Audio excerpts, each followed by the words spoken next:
All right, welcome to the Decoding Cross-Border Ecommerce podcast. It's been a minute. This is the holiday edition. We're diving back into things here, getting ready to plan for a new exciting year in 2026. I'm noticeably missing our typical co-host in Clint Reid, who is under the weather, as is, I swear, half of the population of this world at this time of year. But excited to dive in with a couple of guests that are well known to me. Maybe some of you know them as well. Ryan has been on this podcast before. Ryan Swapp, who's our head of global trade data here at Zonos, resident trade data geek, who has been around Zonos for 15 plus years. Longtime friend and colleague of mine. I would say if we had to do an origin story of Zonos, it'd be pretty much a biography of Ryan, since he's been here from day one. Right. So excited to have you on, Ryan. It's great to be here. We also have our resident encyclopedia.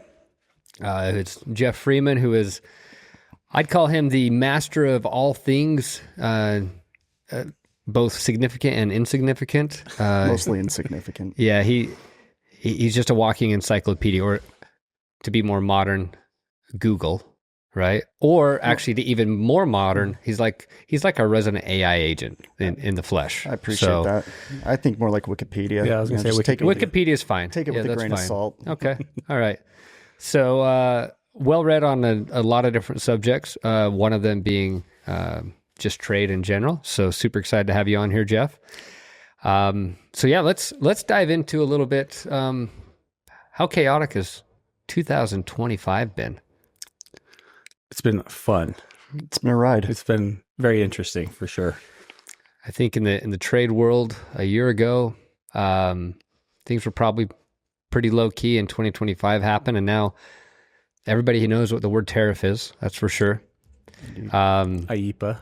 IEEPA, that's a new word for a lot of us. Yep.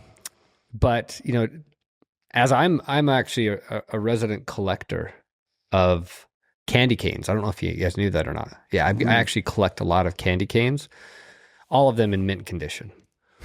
That was a joke, by the way. That was a joke. I didn't want you to know it was a joke. You had me. I was worried about what tariffs on candy canes were going to be. I was literally getting nervous about the new tariffs on candy canes. North Pole is going to be known on Section 301 now as countries to be targeted. So, in fact, let's go to our resident Wikipedia here, which is. You brought up IEEPA being a new word. I think everyone's learning what that acronym is. And I love how when you have acronyms in the trade world, everybody kind of just pronounces them differently, and you kind of turn them into a real word. And in this one, IEEPA is kind of a funny sounding one. It's a fun one. But Jeff, give us a little bit of background on how we got here. Like, what the heck is IEEPA? And maybe just kind of your view of what's been happening this year. Yeah. So, it's always interesting. As I expressed earlier, is that, really until, the beginning of the year, a lot of importers, novices, and even some trade professionals really didn't understand the whole concept of IEEPA, which is the International Emergency Economic Powers Act. It's fascinating if you look at the origin story of it, because you really have to trace it back to almost like 1917. It was known as the Trading with the Enemy Act. So it was under the Woodrow Wilson administration. We were at war in the First World War. It essentially meant that the U.S. was really countering trade with certain entities, either the enemy itself that we were engaged in conflict with, or their allies. And so, after World War I, it started being used more and more during peacetime as well. And the irony is that IEEPA was formed to essentially kind of counter the overreaching authority of the executive branch in using certain peacetime emergency economics acts. So, you look at IEEPA and what it really is, it was passed essentially after the Watergate era. And, the congressional efforts were again to rein in that expensive Presidential Emergency Powers Act. And yet here we are 40 years later, 50 years really, looking to yet again scrutinize it through the Supreme Court on just how overreaching that executive authority is going to be in passing tariffs. Yeah, this is an interesting upcoming ruling that we're waiting on the Supreme Court on. We're going to touch on that in just a second, because I think that's probably going to be a big part of the conversation here, and a lot of meat to it as far as what people are interested in, because it's going to set a big precedent for us. But let's go back to IEEPA and this year. The way I view this, the new administration comes in, they have their own trade policies they want to enact, and they want to move fast, and they want to move swiftly to creating the environment they need to. They're on the clock, and they choose to use IEEPA as the justification for this, and then ensues a lot of chaos, right? From new tariffs being changed, it feels like every other day, every other minute, depending on which week you're in. And then the de minimis going away. And we've had a lot of discussions about that throughout the year. From de minimis getting removed had a big impact on us and e-commerce in general. The tariff changing and figuring out how different tariff rates work together and how many different tariffs are going to be on a shipment. And Ryan, that's where you come in. You've been heavily involved in just trying to keep up with all of this chaos. So do you get most of your information on social media to keep up with all this? Or tell us a little bit about what your life has been like trying to keep up with all of these changes throughout the year.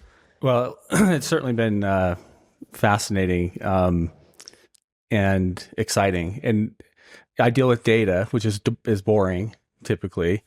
And from my perspective, it's been fun to be so involved in knowing about the different tariffs. So you become a source of information. And with all the questions, a lot of people would come to me asking, what are we doing here? What's the impact? And so where normally I'm more behind the scenes, it allowed me to be more in the front, and being on top of all these different things has just made work exciting, to be honest.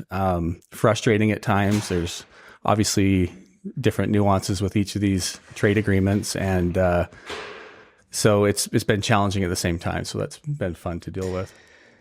Now, I would say the years leading up to this year, the tariff changes kind of followed a rhythm and a pattern, and you'd see duty rates being updated in different countries around the world. Because that's the other thing. We're not just talking Ryan's involved in just the U.S. U.S. was just one of the many markets out there that our software has to support. So Ryan, you're dealing with changes around the globe, and there's been a lot of different things changing throughout the years, but there's usually been a pretty big runway to the changes. Right. Things kind of just roll out and you kind of follow a pattern. Yep. But this year it seems like the way tariffs, the rate at which they're changing and the way things apply and how you actually have stacking of tariffs and stuff has created a bunch of unique challenges. How do you deal with that? And has there been a lot of disruption in being able to adapt our technology to be able to keep up with all of that? Oh, 100%. A lot of times you build your technology based on that cadence and, the way that things normally operate. And all of a sudden there's a square peg that you're trying to fit in a round hole. And, so we have to make adjustments, but fortunately here at Zonos, we're able to make those adjustments very quickly and on the fly, and have been able to stay on top of these things. One of the difficult things I think with all of these is, and I don't understand why they do this, but when they retroactively apply something, it just doesn't make sense to me. Like you said, there's usually a runway. Like, hey, we're going to implement this change. It's going to be in a month or 2 months or whatever.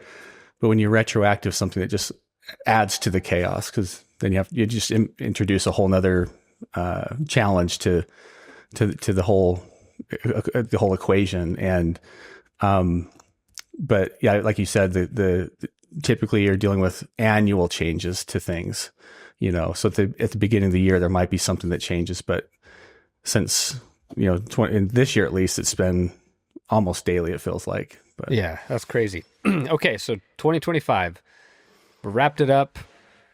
we're not going to dive into all the details. We've had some other podcasts and discussions and things. I think a lot of the listeners probably have been living it alongside with us. But we had the administration come in, a very blunt instrument in IEEPA, striking down de minimis, been disruptive in and of its own right, using executive orders and IEEPA to put in place a new process in Postal, which we've been heavily involved with, and forcing Post to need to pre-collect U.S. tariffs, and we're enabling that. Tariff rates that are coming in and stacking and applying in different ways, retroactive thing. It's been chaos with this very big blunt instrument. But that blunt instrument of IEEPA is under some scrutiny right now and going through the Supreme Court, and we're waiting on a ruling to come out to say, was it misused? Was it legal to be able to use IEEPA as justification for all of this? And that's where I want to touch on next, which is the Supreme Court ruling that's coming out. And then I want to talk about first, we're close to Vegas. All right. We're about less than 2 hours from Vegas. We can go across the state line to Mesquite, Nevada here within 30 minutes, and we can place a bet. Okay. So if you had to place a bet on when you think this is going to come out and when they're actually going to rule, what date do you have in mind? I've heard your date, Jeff. You said January 9th. Is that what you're thinking? I mean, loosely. It's certainly going to happen before January 9th. Before January 9th. Okay. You taking the over or under on January 9th? I don't even know what that means. I'm guessing 2026. Oh, come on. I have no idea. Yeah. I'm guessing in my lifetime they're going to rule. Yeah, definitely. That's a good call. Okay. That's a good call. Now, well, tell us a little bit. So January 9th. So I think I've heard a lot that thought maybe they'd be ruling before the end of the year, but holidays are right, and we're bumping up against that. I'd be very surprised if we see that. Unless they want to really ruin Christmas for everyone. To your point, the Supreme Court, they're going on their own holiday recess. They won't, reconvene until the new year. Unless we hear something in the next 24 hours, it's a safe bet that we won't hear something until early January, is my theory. But I do believe that when they return from holiday break, they'll want to address this rather quickly. Okay. So why the 9th? Yeah. Honestly, I think that, if you would have asked me 2 weeks ago, I would have thought they would have ruled by now.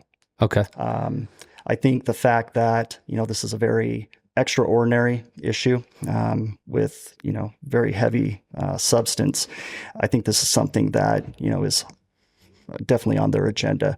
I hear from a lot of, experts out there whose opinions I value, and word around the campfire is that the majority already have their drafts written. It's just now submitting it for final address.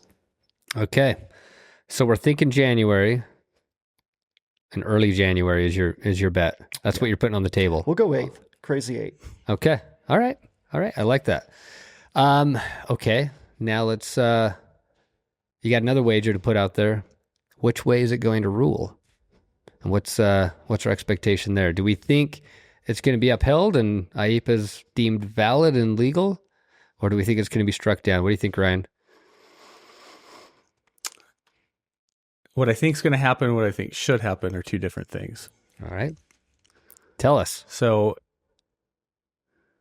I think it'll probably get struck down, but I don't think that it should. If you listen to, I don't know if you guys had a chance to listen to the oral arguments of the case, but one of the things that I want to pose a question. So IEEPA, what they're arguing is there's a term in the IEEPA about regulating trade, regulating imports, and what power the president has to regulate trade. And the petitioners are arguing that a tariff is not included in that power.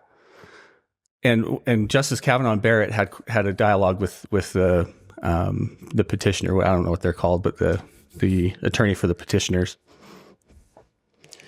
And both of them argued that if he agreed that IEEPA gave the president power to shut off all trade.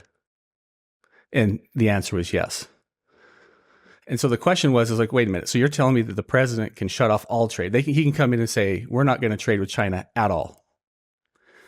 but he doesn't have the power to do something less punitive, meaning like a tariff, just a simple 1% tariff. Do you think he can do a 1% tariff? And the petitioner says no, but he can shut off all trade. So they're like, wait a minute, how does that make any sense that a Congress would have?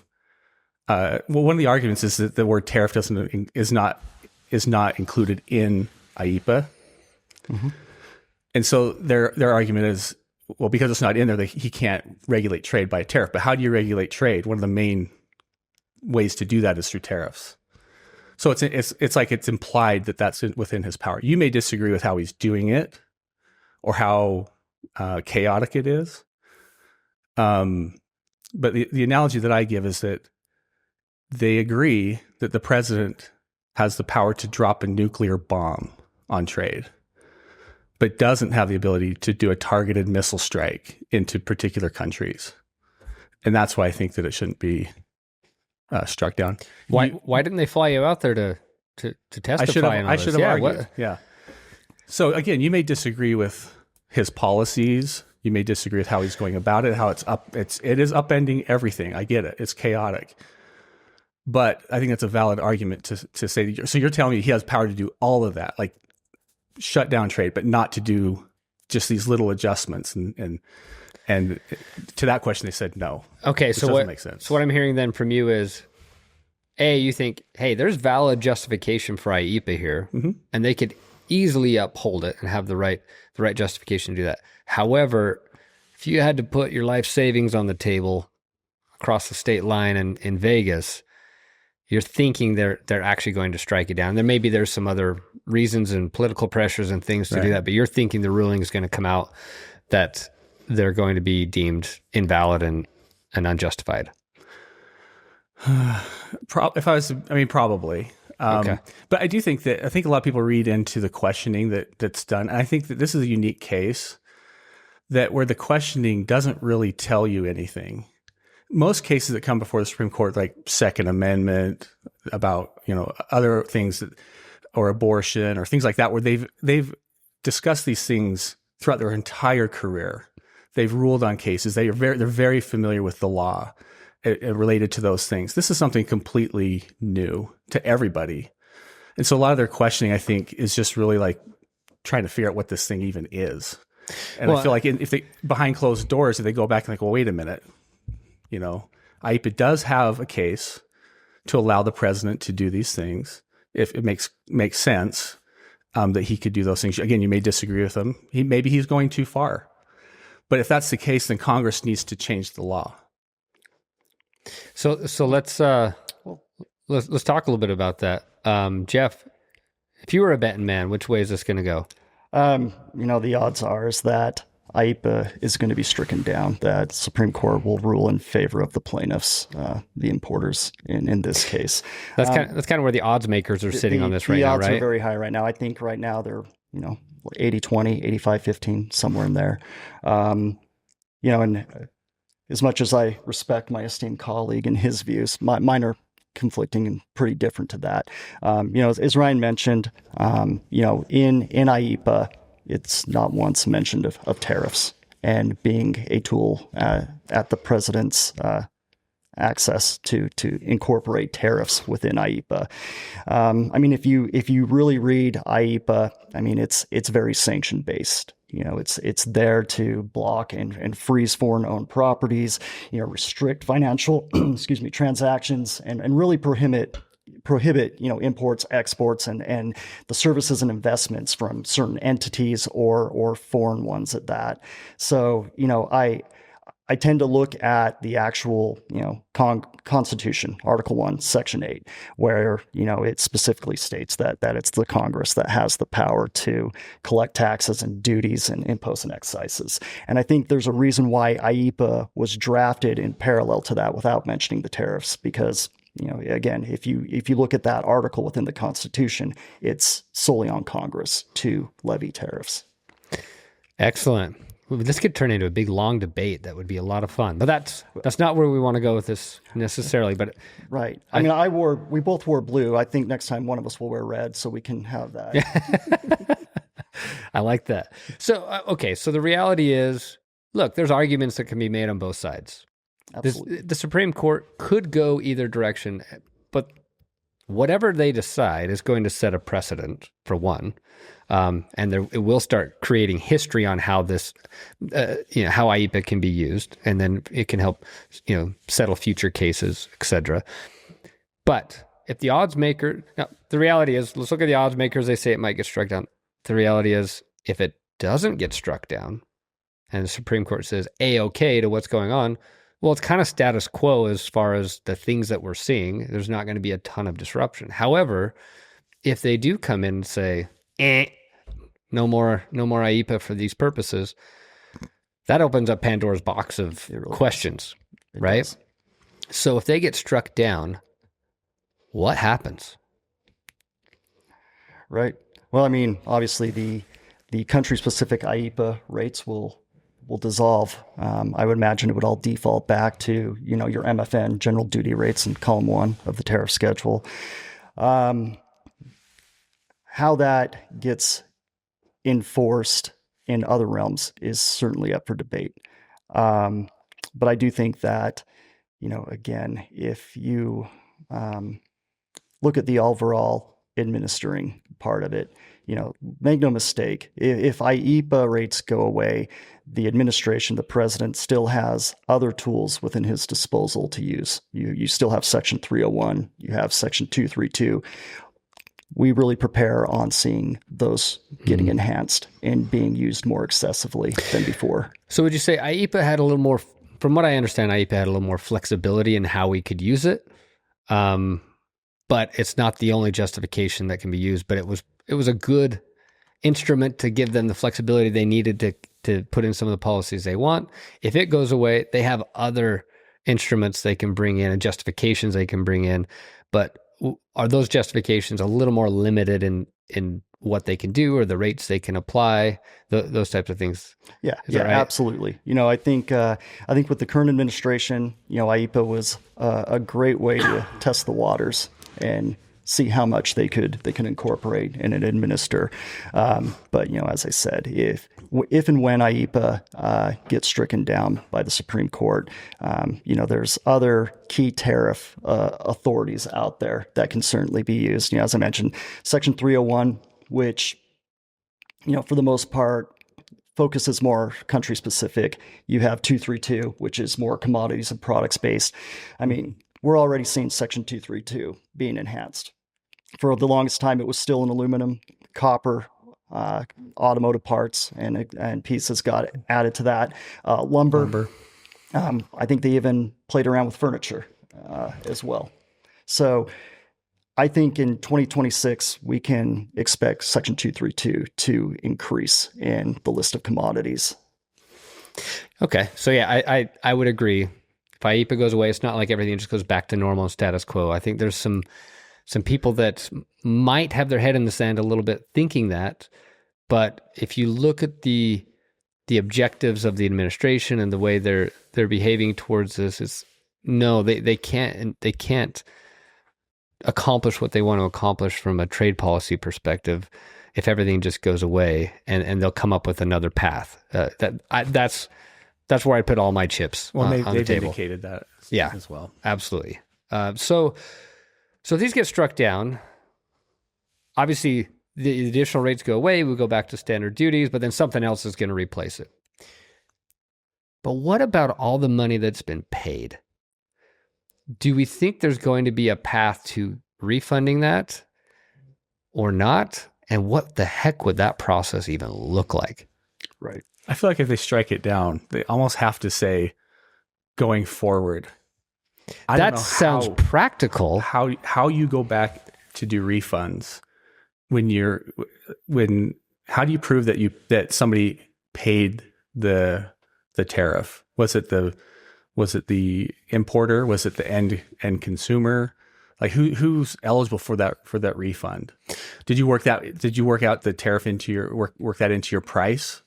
Like how do you prove to the government that you're the one that deserves that refund? Well, Jeff, in that Wikipedia brain of yours, is there precedence for this? Absolutely. And again, I mean, it's both a terrifying and exciting time in our history because we've really never seen anything like this before. Again, there's a lot of speculation out there where Supreme Court could give a very narrow ruling and give specific guidelines on how this is going to be instituted. It can be very broad. They could very well kick this back down to the Court of International Trade and, express their ruling, but also allow CIT to determine, again, how these refunds are going to be administered. Kind of like you figure it out. Right. And I will say, and, I know Aaron and Ryan to an extent have heard my very intense opinions on the matter, but, as I continue to tell others is that keep in mind that duty refunds, the current drawback system, it's a very rigorous, very arduous process. And that's on purpose. The government makes it very difficult to tap into those refunds. So, prepare for, again, a very intensive, very document-driven, again, very transactional type of process when we start to see the opportunity to tap back into these refunds. So it sounds like if they're eligible for a refund, which, by the way, if I paid a bunch of money that was struck down in the court as not being legal, I'd want my money back. And we're seeing preemptive lawsuits coming out with Costco and others that there's going to be a ton of pressure to make this stuff refundable. However, the process to do it is going to be a pain in the butt. And only those that, if they are refundable, there's got to be a lot of money at stake for someone to be able to go through that. And then, to your point, Ryan, who's eligible? I think all those guidelines will have to come out and then the process will have to be followed. And then I look at the unique situation where we're heavily involved with a large portion of the postal revenue coming in. Those are all based strictly on the IEEPA rates. I don't know if they actually are classified as IEEPA tariffs or not, or something different. The rates are pegged to the IEEPA rates, but there's actually no official entry process like you get with other shipments that are non-postal. And what the heck's going to happen there? That's a question mark in my mind that I don't know we could probably just go around in circles talking about how that's going to roll out and what that's going to look like. But there's a massive question mark there on what that process would look like. I don't know if you guys have any thoughts on that before we jump to something else, but. No, I couldn't agree more. I think on the commercial side where you actually have entries that have been written and submitted, that's how the current duty drawback refund process works. It's entry driven. It's reopening those entries, using, again, a very heavy documented base on those said entries. On the postal, they're not even considered entries. Yeah, it's a totally different process and system. They don't. They literally do not exist in the ACE environment where these entries are housed. So how we'll just call it a postal importer is able to tap into any type of refund would be extremely difficult, if not almost impossible, because again, these entries don't exist to begin with. So I think it'd be fair to say that would have to be a new process that stood up to make that possible. Right. So we'll have to see what's how the court rules, and then see what kind of guidelines and processes are put in place. Well, and so far we've had CBP, where there's all these rules for like exemptions, for example, that only apply to commercial. Postal's always excluded. So will that happen in this case as well? There'll be some justification, say, hey, this doesn't apply to postal. Look, I can argue. Can I argue? Oh, I'm going to take a stance. I don't know where it's going to go, and I'm one of those that I like to just argue both sides in my head to try to drive to like the right conclusion. I don't like to anchor on one side or the other. There's definitely a duel in that mind of yours. I got two shoulders. I got got little angels and little devil on each side. But I could argue that the postal payments are not IEEPA. I could argue that. But also, I argue that the justification for the whole thing is IEEPA. But then the actual amounts charged, if you remember, there's two different ways they're charged in postal. There's a specific duty rate that's its own made-up number that's not pegged to IEEPA at all. And then the other one is, oh yeah, use whatever the prevailing IEEPA rate is, but it doesn't, I don't know if it calls them IEEPA or not. So I don't know. It'll be interesting to see how it's all interpreted. Totally, IEEPA is absolutely the justification that's used to implement it. So I would say that would go away. But as far as the refund of it, that's a different question. What are those actual tariffs classified as? I don't know. I could totally see them being eligible for a refund, but I could see some weird justification to say they're not. I don't know. We'll see. Let's talk de minimis though. IEEPA has been used for de minimis in the executive order that came out at the end of July and went into effect in August, which got rid of de minimis across the board. It also implemented this new qualified party process in Postal and the things we're talked about there on the Postal side. They actually put in a severability clause at the end. Yeah. And in there, they said, well, they actually were contingency planning for the Supreme Court ruling. They said, if the Supreme Court rules this way, it was in different, more legal jargon, but this is my interpretation. If they get struck down, that's not de minimis. De minimis stays. Or the removal of de minimis stays intact. And then in Postal, they put a contingency plan in there because everything was based on IEEPA. They said, well, de minimis would come back there until the secretary can put something else in place. Right? The Supreme Court isn't technically ruling on de minimis. Is that right? To an extent, yeah. If you look at the main docket and the grievances that the plaintiffs have brought forth, de minimis is very vaguely brought up, I think, in one of those cases. I mean, the majority is on the IEEPA duty rates themselves. And specifically, they call out, China, Mexico, and Canada. Now, granted, if one IEEPA rate is deemed unconstitutional by default, IEEPA in general is. But when you look at de minimis, I feel like there is an actual argument there that under IEEPA, de minimis could stay. For a couple reasons. Obviously the IEEPA rates apply to the suspension of de minimis, but it wasn't the ultimate catalyst. I think that de minimis under IEEPA has a leg to stand on because, let's face it, for national security issues. Under de minimis, it can be argued that, there was fentanyl and all sorts of other contraband being brought in through different streams under that de minimis rule. And it can be argued that de minimis has started to thwart that, hence, contributing to countering that national security emergency.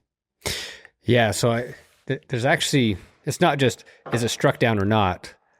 It could either A, be upheld, or it could strike down just the tariffs themselves, but leave the removal of de minimis in place, or they could come in and just wipe everything out. But I think either way, the administration will probably come up with new justification to remove de minimis as well as put different types of tariffs in place. Right. And so that'll be just kind of the new world as we go into 2026. We've had the chaos of 2025. We move into 2026, Supreme Court ruling looming, and then there'll be the reaction to the Supreme Court ruling. And it'll be kind of an interesting thing to watch as it all unfolds. But I think as I look at it, the one thing that's going to be true in 2026 is de minimis will still be gone one way or another, and additional tariffs are still going to be in place one way or another. And then you see this as a global trend that's already started to where the EU and UK and others are following suit and combating these low value shipments specifically from China. And the EU is looking at implementing some things in July 1st. And the UK's got some stuff they're discussing. I think it's just kind of this global trend of like, no. De minimis had its place. It's come and gone. And I think it's going away for, in the long run when you see all the major markets removing it. So, and then I look at 2026, and there is one other element of this. If I want to tie back to the executive order, and there's been a bit of confusion on this. As I mentioned, there was two ways in postal shipments to calculate the tariffs under this what is a temporary qualified party process. One is a specific duty rate, which is a fixed fee per package, which is outrageously expensive. that had a 6-month expiration. That was given really as a bone to any airlines that wanted to jump in that maybe lacked the ability to do a percentage or ad valorem based calculation on the value of the goods. But they put a 6-month hard line expiration date on that. I don't think anybody's using that. That'd be asinine if someone was. Everything we're doing is the ad valorem rate, which is based on the percentage that the IEEPA, the prevailing IEEPA rate for that country of origin. That doesn't have an expiration date on it. Also, it talks about CBP having the ability to put in a new clearance process that would replace the qualified party process. There is no hard deadline on that either. That's just whenever it's ready. I've seen some confusion out there that, oh no, that new clearance process will come in 6 months. There's technically not a deadline. However, I do expect that to be part of 2026 as well, is the migration from this temporary qualified party process to an actual standard entry type clearance process, where there are entries most likely tied into the ACE environment. And really, I think that's just to start putting more parity between postal and commercial lanes long term. And right now we're kind of in a stopgap environment where they want to get the de minimis closed, get the revenue flowing, but they still have the security and just the data side they want to enhance and put more parity between postal and commercial. And I see that being another thing on the radar in 2026. We're going to be heavily involved with the post we're working with and migrating to that. It should be a seamless migration for everybody that's with us. We're going to be heavily involved in that transition, but that's another thing coming out in the new year. So I think 2026 is going to be a banger of a year, just like 2025 was. What do you guys think? 100%. Absolutely. That I would be willing to bet on. So we still have some job security that we're going to have stuff to do in 2026. Absolutely. All right. Same volatility, just different look. Yeah. Yep. Excellent. Well, I appreciate it, guys. This has been fantastic. And for everyone listening, to you, Merry Christmas, Happy New Year. We'll see you in 2026.